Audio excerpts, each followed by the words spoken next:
வாங்க சிந்துபாத்தோட அடுத்த சாகசத்துக்குள்ள போகலாம். ஆனா இந்த தடவ நம்ம பயணம் கடல்ல இல்ல, மேகங்களுக்கு மேல. ஆமா, சிந்துபாத்தும் அவனோட நண்பர்களும் வானத்துல மிதக்கிற ஒரு மர்மத்தீவுல மாட்டிக்கிறாங்க. அங்க என்னெல்லாம் நடந்ததுன்னு பாக்கலாமா?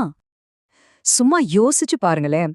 வாழ்க்கை முழுசும் கடல் அலைகளையும் உப்பு காத்தையும் மட்டுமே சுவாசிச்ச மாலுமிகளுக்கு இப்போ அவங்க கப்பல் பஞ்சு மாதிரி இருக்கிற மேகக்கூட்டத்துக்கு நடுவுல வானத்துல மிதக்கிற ஒரு தீவுல நிக்குது. அவங்களுக்கு எப்படி இருந்திருக்கும்? இது முற்றிலும் ஒரு புது உலகம். அந்த தீவுல ஒரு விசேஷம், அங்க புவியீர்ப்பு விசை ரொம்ப ரொம்ப கம்மி. இது தெரியாம கப்பல்ல இருந்து கீழே குதிச்ச ஹக்கீம் மெதுவா காத்துல மிதக்க ஆரம்பிச்சிட்டான். அவனுக்கு ஒரே சந்தோஷம். சிந்துபாத், நான் பறக்கிறேன் அப்படின்னு அவன் போட்ட சத்தம் அவனோட ஆச்சரியத்தையும் மகிழ்ச்சியும் அப்படியே காட்டுச்சு. அந்த மேகத்தீவுல இவங்க மட்டும் தனியா இல்ல. அங்க பார்த்தா வண்ணத்து பூச்சி மாதிரி ரெக்கை வச்ச தேவதைகள் அங்கேயும் இங்கேயும் பறந்துட்டு இருந்தாங்க. தண்ணில நீந்த வேண்டிய மீன்கள்லாம் காத்துல நீந்திட்டு இருந்துச்சு. இந்த அதிசய உலகத்தோட தலைவர் கையில ஒரு மின்னல் தடியோட ரொம்ப கம்பீரமா நின்னுட்டு இருந்தாரு. அவர்தான் சிந்துபாத்தியும் அவனோட ஆட்களையும் சந்திச்சாரு. அந்த தலைவர் சொன்ன விஷயம் ரொம்பவே அதிர்ச்சியா இருந்துச்சு. சூரிய திருடன்னு ஒரு நிழல் அரக்கன் இருக்கானா.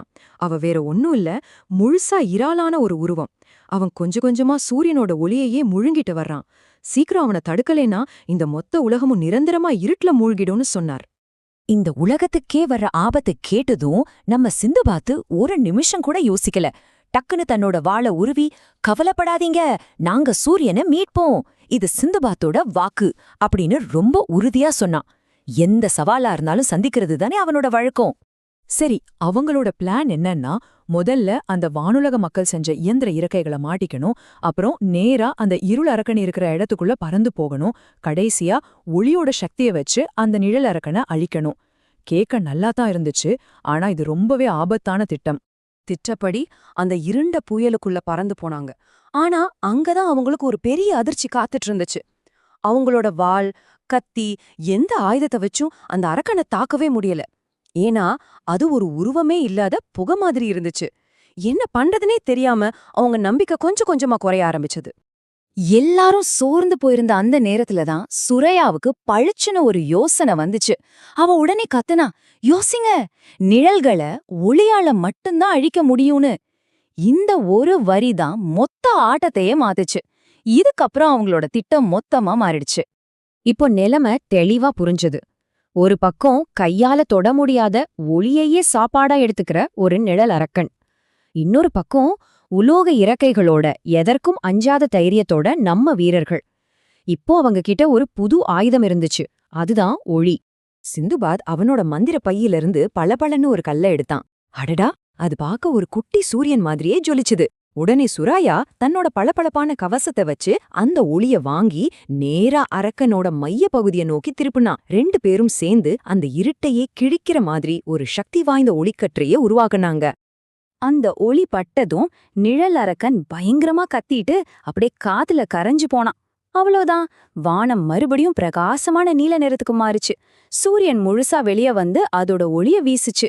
வாந்தீவு மக்கள் எல்லாரும் அவங்களோட ஹீரோக்களை கொண்டாடினாங்க. ஒரு பெரிய ஆபத்துல இருந்து உலகம் தப்பிச்சது.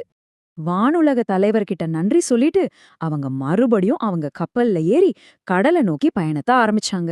அவங்களோட வானத்து பயணம் ரொம்பவே வெற்றிகரமா முடிஞ்சது. ஆனா சிந்துபாத்தோட சாகசத்துக்கு எப்போதான் முடிவிருந்திருக்கு?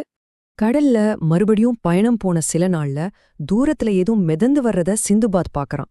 அது ஒரு மாதிரி வித்தியாசமான ரொம்ப பழமையான பச்சை நிற பாட்டில்.